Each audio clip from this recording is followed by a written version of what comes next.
Oke, lanjut Kak Sugi.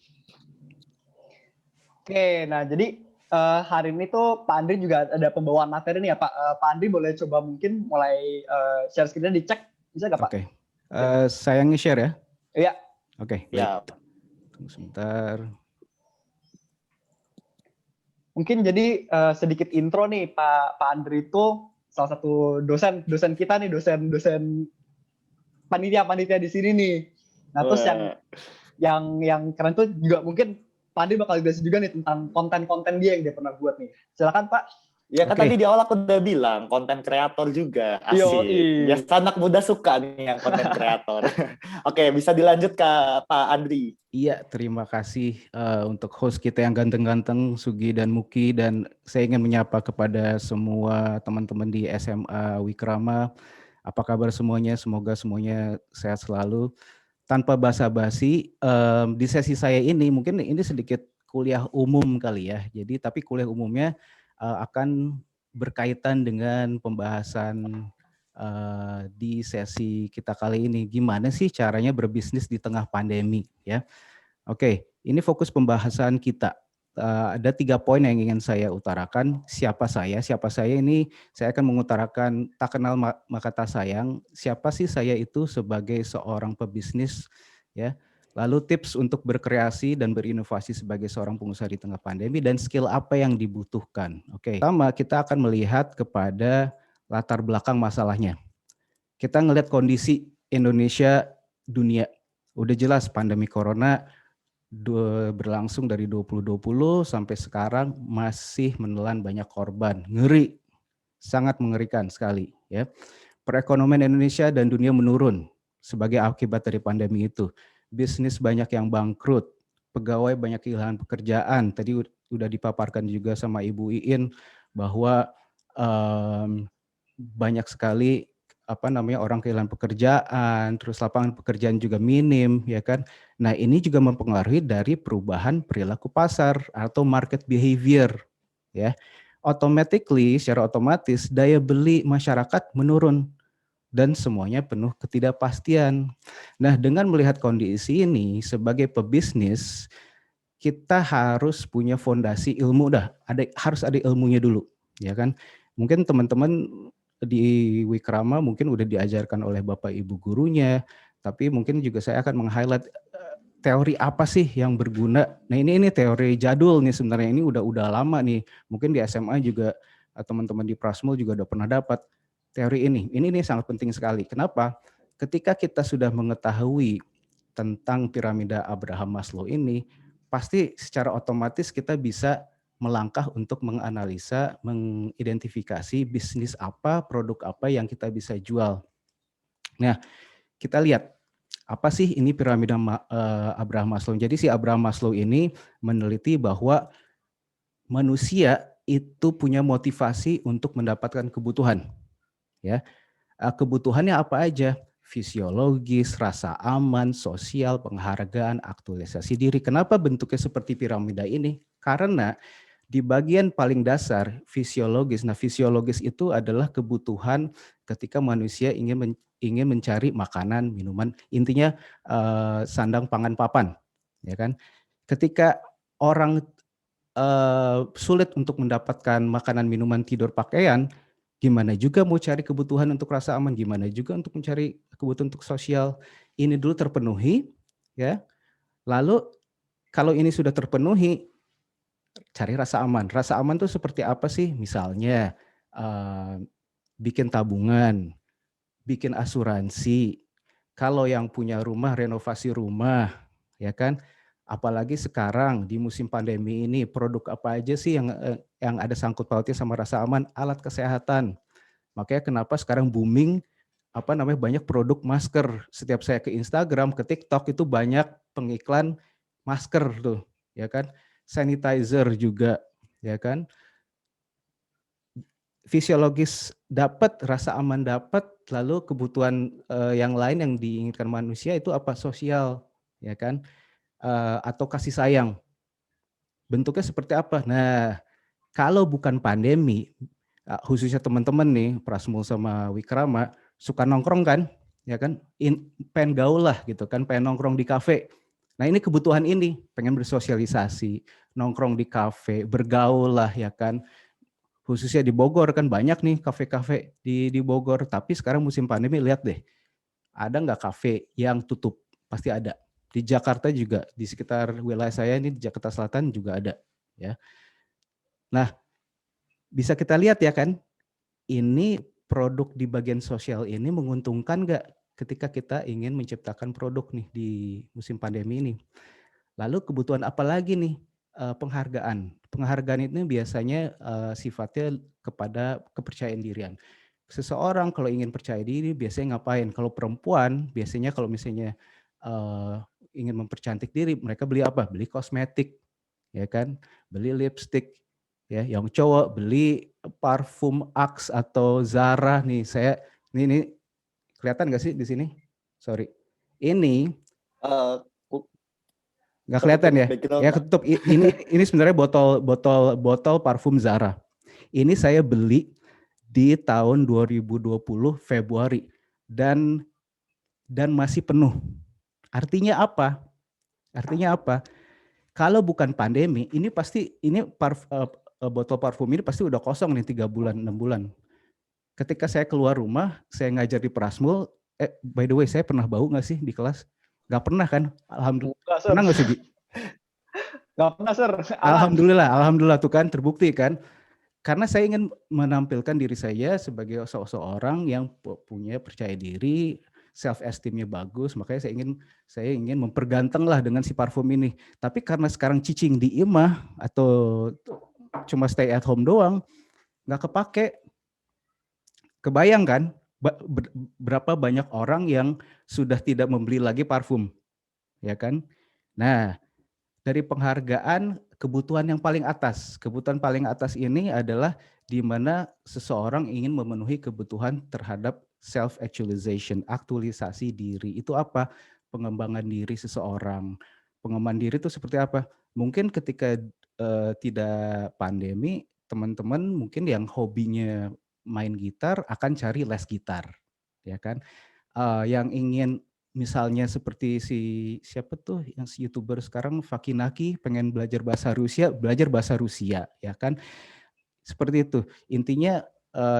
Gimana kalian mengembangkan diri untuk mengembangkan potensi kalian ya, seperti yang kalian lakukan ini sebenarnya aktualisasi diri nih, ingin meningkatkan pengetahuan. Sekolah itu sebenarnya meningkatkan pengetahuan, cari menjadi mahasiswa dan cari gelar S1 itu aktualisasi diri. Selanjutnya cari S2 misalnya ingin mempertajam ilmunya lagi. Nah, dengan piramida ini udah ketahuan kan mana yang paling laku kira-kira. Ini untuk ke audiens saya tanya, mana yang paling laku nih di antara piramida ini? Pasti areanya di fisiologis sama rasa aman. Jessica sama Sylvia itu udah paling bener tuh. Ya, produk mereka itu di area fisiologis karena masih mereka produk mereka makanan. Kenapa frozen food sekarang banyak laku? Ya karena orang nggak mau susah cari makanan, ya kan? Nah oleh sebab itu setelah kita mengetahui ini, ingat kembali lagi daya beli turun, market behavior kita berubah, yaitu yang tadinya offline keluar, ya kan? Cicing di imah, stay at home. Artinya apa? Platform penjualan pun berubah. Di mana? Di internet. Semuanya serba online. Ya. Jadi sebaik mungkin kita maksimalkan menggunakan internet di pandemi ini. Pandemi ini sebenarnya orang melihatnya sebagai krisis. Orang melihatnya sebagai suatu kesulitan. Untuk yang otaknya internship, untuk otaknya yang pebisnis, ini adalah kesempatan. Ya, makanya gunakanlah sosial media, Instagram, Facebook, TikTok itu sebagai bisnis. Jadi nggak cuma ngelihat orang nari-nari doang di TikTok, ya kan? Instagram feed kalian juga penuhi dengan hal-hal yang mengedukasi. Buat website, iseng-iseng buat website, buat portfolio. Terus teman-teman yang belum familiar sama marketplace, buat akun tuh Tokopedia, Shopee. mulai aja dulu. Tuh saya jadi ingat tuh, slogannya Tokopedia bener banget tuh, mulai aja dulu. YouTube, nah gunakanlah platform ini juga untuk mempromosikan siapa diri Anda. Saya membuat YouTube juga sebenarnya ada misinya juga adalah self branding di situ. Kenapa? Karena di dalam YouTube saya itu ada berbagai macam hal, fotografi, self motivation, unboxing review, itu self branding saya. Lalu apalagi nih, alat apa lagi? Yaitu WhatsApp, Sinyal. Sekarang juga Sinyal lagi booming ya kan. Line gunakanlah sebagai alat penjualan seperti itu. Nah, kita udah tahu ya, udah kita melihat masalahnya apa, ilmu apa yang perlu kita harus punya gitu kan, platform apa yang bisa kita gunakan. Ini yang sangat penting sekali, skill. Kalian kalau ingin menjadi sebagai pebisnis entrepreneurship itu harus punya 3 modal ini untuk kalian punya saat ini juga. Semuanya berawal dari perilaku, kebiasaan yang kita lakukan setiap hari. Kalau udah punya rencana, ya jangan menghayal, mulai aja dulu. Kalau kata Tokopedia, kalau kata Nike, just do it, ya kan? Kedua, kita masih punya kultur untuk takut gagal. Yang kalian harus lakukan adalah gagal lagi. Jatuh cintalah dengan kegagalan. Ya kan? Ini kalau saya analogikan, kalau kalian lagi cari pacar, masa cuma sekali nembak terus nggak dapet terus mewek istilahnya, masa nangis ya kan? Cari yang lain ya kan? Introspeksi diri, kenapa saya gagal nih nembak nih si siapa nih si misalnya Muki nembak Sylvia misalnya gitu kan, misalnya gitu, kenapa saya bisa gagal seperti itu ya kan? Terus ketiga, tingkatkan keahlian berkomunikasi. Kalian tidak akan sukses menjadi di bidang apapun itu juga. Kalau komunikasi kalian itu nggak lancar seperti yang saya lakukan ini, sharing tentang ilmu itu nggak akan nyampe, ya kan? Dan belajar hal yang baru. Yang saya suka dengan entrepreneurship itu adalah nggak cuma sebagai pengusaha. Jadi kalau diterjemahkan kan entrepreneur itu pengusaha. Tapi menurut saya entrepreneurship itu adalah konsep, mindset. Konsepnya apa aja yang tadi saya sebutkan di atas. Kalau udah belum berencana, just do it. Belajar dengan kegagalan. Ya kan? Terus belajar hal yang baru. Ya. Jadi singkat cerita itu aja, mungkin habis ini ada tanya jawabnya mungkin akan lebih banyak. Jadi saya akan mengakhiri sedikit kuliah umum saya ini dengan satu slogan itu, mindset is everything. Pola pikir itu adalah segalanya. Kalau kalian nggak bisa merubah pola pikir kalian, kalian tidak akan sukses menjadi pengusaha ataupun jadi profesional di bidangnya.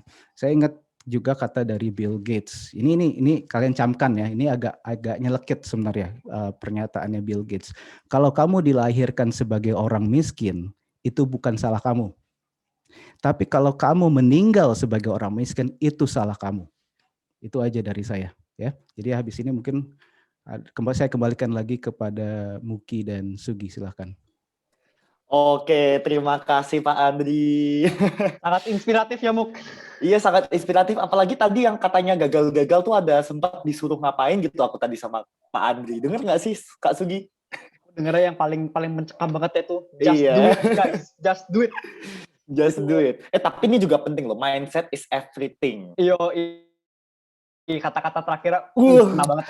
Ini buluku naik semua ini, merinding ya Bu. Oke. Kita ada nih pertanyaan nih buat Pak Andri nih. Sebenarnya Pak, gimana sih, kan apalagi nih Bapak sebagai content creator nih, ada YouTube, ada TikTok, bahkan ada podcast nih aku lihat juga di Spotify Pak Andri nih. Terus caranya gimana sih menemukan inovasi dan kreasi gitu, apalagi dalam kasus ini untuk berbisnis gitu Pak? Mulai aja dulu. Asik. Langsung mulai aja dulu. Kak Sugi, maaf aku lagi di posisi nggak tahu bisa jawab apa ini. Tapi aku setuju juga sih sama Pak Andri, karena kalau misalnya kita nggak mulai, ya inovasi dan kreasi tidak akan masuk. Betul nggak Pak? Benar banget.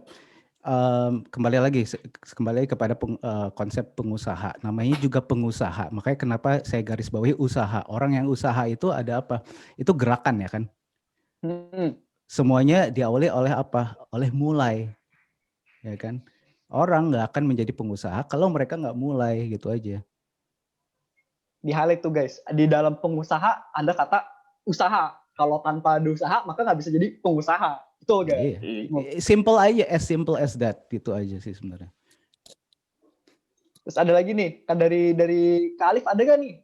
Bentar, Kak Sugi, aku masih meresapi omongan Pak Andri nih, kayak masuk gitu sampai aku tuh nggak bisa ngomong apa, masih shock gitu.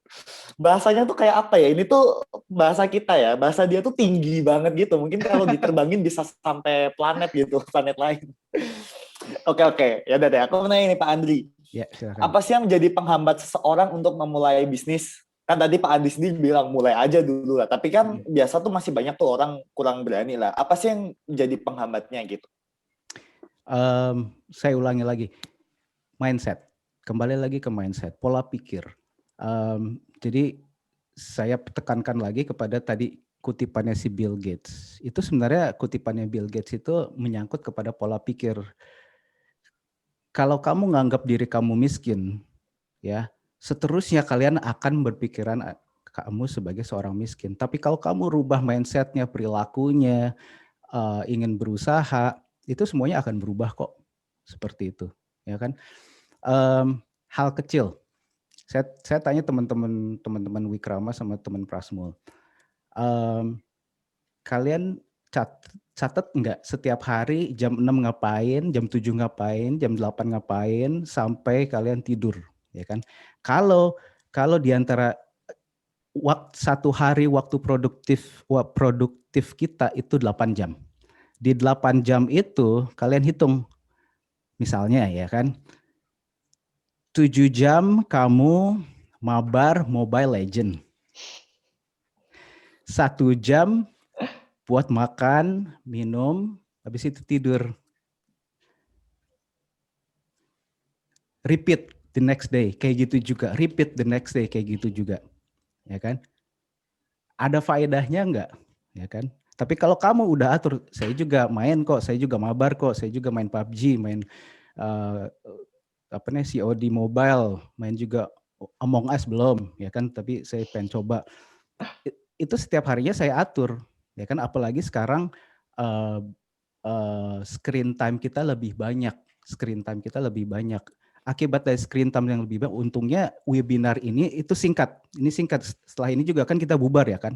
Memang harusnya demikian. Webinar itu nggak boleh lama-lama karena akan mengganggu produktivitas kita. Kita juga imunitas kita akan lemah karena screen time banyak. Makanya harus ada kegiatan yang offline, yaitu baca buku. Nih, ini buku saya. Nih, saya akan, ini nggak kelihatan ini ya, berbayang ya, tunggu sebentar. Saya akan rubah. Sudah pamer buku deh, Pak. Oke, good. Semuanya punya buku semua ya. Ya, daripada pamer harta, sekarang mendingan pamer ilmu, ya kan? Ini yang sedang saya baca sekarang. Think Again. Ini terbitan baru. Di Think Again ini si Adam Grant dia penulis di buku sebelumnya The Originals, gimana kita menjadi orang yang punya otentik di bidangnya. Di Think Again ini kita diajak untuk berpikir kembali. Kita sekarang berada di dunia yang serba tidak pasti. Akhirnya apa? Semua nggak ada jawabannya. Kamu kira tahun 2020 ketika pandemi berlangsung, menyebar, pemimpin dunia ada jawabannya enggak? Peneliti ada jawabannya enggak dengan apa yang harus mereka? Enggak ada sama sekali. Oleh sebab itu, makanya kita harus cari jawaban bersama-sama. Kita harus merubah pola pikir kita. Ya, seperti itu. Jadi kembali lagi ke pertanyaan Muki tadi, orang yang ragu untuk menjadi pengusaha itu karena pola pikirnya. Kembali ke pola pikir. Tapi kalau kamu merubah mindset kamu ingin menjadi orang sukses, apa sih sebenarnya ciri-ciri khas orang sukses itu yang tadi saya sebutkan tadi? Setiap hari itu punya goal. Dalam 8 jam itu kalian udah punya waktu untuk menyebar kegiatan kalian seperti apa. Seperti itu sih.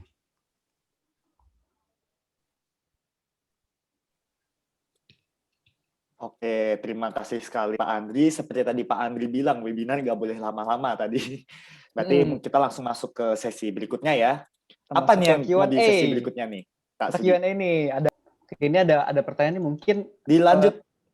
berhubungan dengan mindset nih, mungkin bisa Pak Andri yang menjawab nih. Pertanyaannya dari Muammar Azal Fatah nih. Orang yang introvert bisa nggak sih jadi pengusaha? Kan secara kalau mau jadi pengusaha harus ada relasi atau network dengan orang-orang yang lebih berpengalaman. Gimana menurut Pak Andri? Ya, oke. Mungkin saya cerita sedikit tentang usaha yang saya kembangkan di bidang fotografi. Ya, ketika seorang mau terjun jadi fotografer itu nggak bisa langsung terjun aja. Apa yang mereka harus butuhkan? Udah jelas harus punya skill fotografi, itu aja dulu, harus punya skill fotografi. Tapi yang kedua, kalau mau membuat bisnis fotografi, kamu harus punya networking. Ya, networking saya yang saya lakukan adalah ketika saya membuat bisnis fotografi ini, ada adik ipar saya yang sebelum saya jadi fotografer dia udah jadi duluan. Apa yang saya lakukan sebelum bikin bisnis itu? Saya ikutan jadi asisten dia. Pokoknya intinya jadi kuli lah, nggak dibayar. Ya kan? Karena pengen tahu cara proses kerjanya terlebih dahulu, ya kan? Nah, ini kaitannya apa dengan pertanyaannya tadi? Nah, saya yakin di Wikrama itu ketika kalian magang, itu kalian jangan cuma mencari ilmu skillnya kamu aja. Misalnya kalau kalian chef gitu, kalian ingin jadi chef, pasti kan belajar skill chefnya itu ya kan, gimana memasak dengan lebih baik lagi gitu kan. Tapi kalian juga belajar bagaimana di perusahaan tersebut atau di restoran tersebut tata cara pengelolaan si restoran atau perusahaan tersebut. Kenapa si restoran tersebut bisa berhasil? Belajar sistemnya. Ya, belajar sistemnya, ya. Kalau masalah tentang introvert extrovert itu semua orang juga bisa berubah menurut saya. Saya sebenarnya bukan extrovert, saya introvert. Dan saya sekarang ada di tengah-tengah. Jadi aman, ya. Saya sebenarnya orangnya pemalu, ya.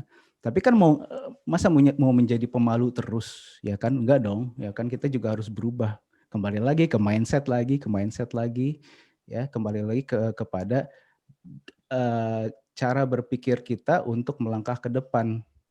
Ya, makanya sebaik mungkin sebelum kalian terjun di bidang entrepreneurship, menjadi entrepreneur, belajar sistem. Kenapa? Karena ketika kita ingin membuat suatu bisnis usaha itu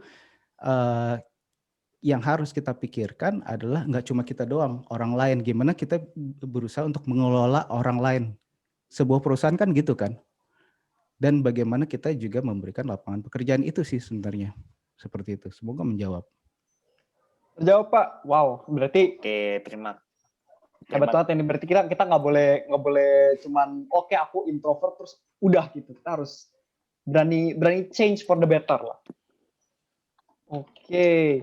Nah, berarti ada pertanyaan lagi nih, bisa ada waktu nih kita.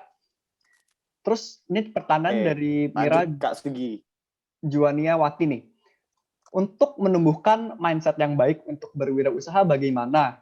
Karena terkadang walaupun sudah ingin mulai, tapi mindset kita masih stuck atau belum berubah. Mungkin bisa dijawab oleh Pak Andri.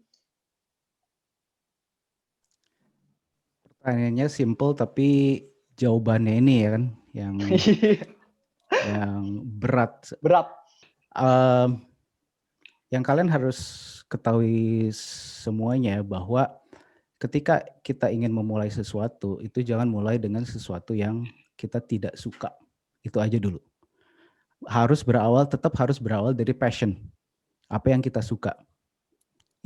Mulai dari itu aja dulu. Kalau kita suka dengan apa yang kita lakukan, biasanya walaupun hal tersebut sulit, akan kita capai untuk mencapai goal tersebut. Misalnya, ya ini simple aja.